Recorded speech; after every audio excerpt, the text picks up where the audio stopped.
సంసారిని సంసారం నేను చేస్తున్న అనుభవం నాకుంది. ఎవరి దృష్టిలో ఏది అనుకుంటే అదే అనుభవం.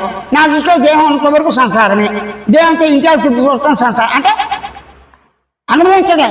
ఇండియాలుగానే అనుభవిస్తాను, అసత్యాన్ని అసత్యంగా అనుభవిస్తాను, సత్యాన్ని సత్యంగా అనుభవిస్తున్నాను.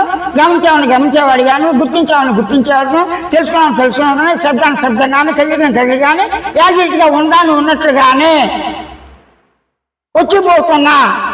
స్థిరాస్త్రంతో ఉన్నా వచ్చిపోయే వాటిని స్థిరాస్త్రం ఉన్నవి అవి అలాగే అట్లుండేటైతే సహజమని ఊరికి గమనించి గుర్తించి తెలుసుకుని మౌనంగా ఉండు.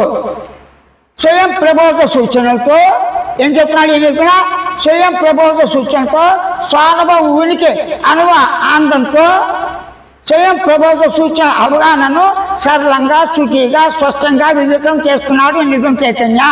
మానవులు అందరికీ నేను నీవు వారు వీరు మనందరం గమనించేవాడిగా ఉంటాం సహజమే. ఆ గమనించేవాడిని గుర్తించేవాడిగా ఉంటాం సహజమే. ఆ గమనించేవాడిని గుర్తించేవాడిగా గుర్తుపడతాం, తెలుసుకునేవాడిగా తెలుసుకోవటం, ఆ గమనించేవాడికి పేరు, ఆ గమనించేవాడి యొక్క కదలికలు అన్ని కూడా స్వానుభవంలో ఉన్నాయి కదా. అంటే గమనించే లక్షణం, గుర్తించే లక్షణం, తెలిసే లక్షణం, తెలుసుకోవడానికి సత్యుచితాంతక లక్షణాలు కూడా నీకు సహజంగానే ఉన్నాయి.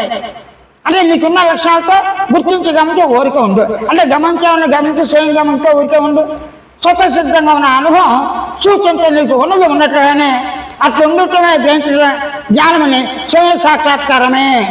స్వానుభవ సాక్షాత్కారం, స్వయం దేహ సాక్షాత్కారమే, సత్యాంత పరిపూర్ణ ఆత్మ సాక్షాత్కారం అని నీకు అనుభవంలోనే అవుతాయి. ఈ సాక్షాత్కారాలు ఉండవు అని మాత్రమే నిర్గుణ చైతన్యం ప్రబోధించి విజ్ఞప్తి, విన్నపము, ప్రతిపాదించటం చేస్తున్నాడు.